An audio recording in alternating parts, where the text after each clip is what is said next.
बहुत तेज बारिश हो रही थी। कालू सुनसान सड़क से गुजर रहा था। वो उस रात अपना छाता लेना भूल गया था, जिसकी वजह से उसे काम से लौटते समय भीगते हुए आना पड़ा। वो किसी ऑटो की तलाश कर रहा था। अब मैं क्या करूं? बारिश इतनी तेज हो रही है मेरे घर तक पहुंचने के लिए, और बहुत सारा वक्त जाएगा। भीग भीग कर तो मेरी तबीयत खराब हो जाएगी। सारी मेरी ही गलती है, मुझे छाता ले लेना चाहिए था। कालू ये बोल ही रहा होता है कि तभी उसकी आंखों के सामने एक पुराने बस स्टॉप की ओर जाती है, जहाँ पर एक काफी सुंदर और महंगा छाता रखा हुआ होता है। ओह गॉड, तुसी ग्रेट हो। अच्छा हुआ, अब इस छाता के जरिए मैं भीग नहीं पाऊंगा और सही सलामत घर पहुंच जाऊंगा। कालू को उस छाते को उठाता है और उसे खोलकर अपने साथ अपने घर ले जाता है। घर पहुंचने के बाद वो उस छाते को खोलकर सुखाने रख देता है। आहा, अब जाके मन को राहत मिली। तभी अचानक से उसके घर की लाइट बंद चालू होने लगी। तेज बिजली कड़कने की आवाज आ रही थी। एक अजीब सा डरावना सन्नाटा छा जाता है और उस सन्नाटे से किसी के हंसने की और किसी की रोने की आवाज सुनाई देती है। कालू घबरा जाता है। ये आवाजें कहाँ से आ रही हैं? कौन रो रहा है और साथ ही हंस भी रहा है? कौन है? तभी वो आवाजें सुनाई देना बंद हो जाती हैं। जैसे तैसे हिम्मत जुटाकर कालू उस रात सो जाता है। अगले दिन बारिश तब तक तेज थी। वो उस छाते को अपने ऑफिस में ले जाता है और एक नौकर को थामते हुए कहता है, ये लो, ये मेरा नया गीला छाता है, इसे कॉरिडोर में सुखाने के लिए रख दो। नौकर जब कॉरिडोर में छाता सुखाने जाता है, तभी वो छाता उसके हाथ से छूटकर जमीन पर खुद चलने लगता है और हवा में उड़ता है। ये दृश्य देखकर नौकर हक्का बक्का रह जाता है। नौकर जब कालू को ये सब बताता है तो वो उसकी बात पर यकीन नहीं करता और उससे कहता है, कल रात को कुछ ज्यादा ही पी ली थी लगता है तुमने, जो अब तक तुम्हारी उतर नहीं रही है। ये बेचारा छाता चल और उड़ कैसे सकता है?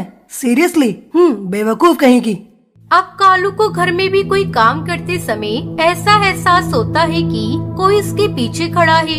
एक दिन वो बालकनी में कपड़े सुखा रहा होता है, तभी उसके पीछे से एक भूतिया चिड़िया का साया गुजर कर जाता है और जैसे ही डरकर कालू पीछे मुड़ता है, वहाँ कोई भी नहीं होता है। ये क्या? मुझे अभी ऐसा क्यों लगा कि कोई मेरे पीछे से होकर गया? नहीं, 2 रात पहले मैंने वो हॉरर फिल्म देखी थी, उसी के विजुअल्स मेरे दिमाग में घूम रहे हैं। चलो फटाफट प्रेजेंटेशन फिनिश करता हूँ। कालू अपने कमरे में लैपटॉप पर काम कर रहा होता है। तभी वो देखता है कि वो छाता चलकर उसके पास आता है और दीवार पर चढ़ने लगता है। बचाओ, मैं एक भूतिया छाता हूँ, क्योंकि मेरे अंदर एक 3 साल पुरानी चिड़िया की तड़पती आत्मा का बसेरा है। भूतिया छाता में से एक मरी हुई चिड़िया की आत्मा बाहर निकलती है। तूने मुझे अपने साथ लाकर बहुत गलत किया, मुझे परेशान किया है तूने। क्या? मैंने कुछ नहीं किया है। ये तुम क्या कह रही हो भूतिया चिड़िया? मुझे तो ये छाता एक पुराने बस स्टॉप पर पड़ा हुआ मिला था। हाँ, मेरा उस सड़क पर एक्सीडेंट हुआ था। मेरी गाड़ी का ब्लास्ट हुआ और तभी मैं तड़पते तड़पते उस बस स्टॉप तक चली गई और वहाँ बैठकर दम तोड़ दिया। वहाँ पर ये छाता पड़ा था और मेरी आत्मा 24 घंटे बाद इस छाता में कैद हो गई। अब तुम्हारे पास 2 ऑप्शन है, या तो मुझे कब्रिस्तान में जाकर इस छाते के साथ गाड़ दो और मुक्ति दे दो, या फिर खुद मरने के लिए तैयार हो जाओ। बोलो, क्या चुनोगे तुम? नहीं, मैं तुम्हें सही सलामत मुक्ति दिलवा दूंगा, पर तुम मुझे छोड़ दो। भगवान के लिए मुझे जाने दो। लेकिन तुम्हें एक और काम करना होगा।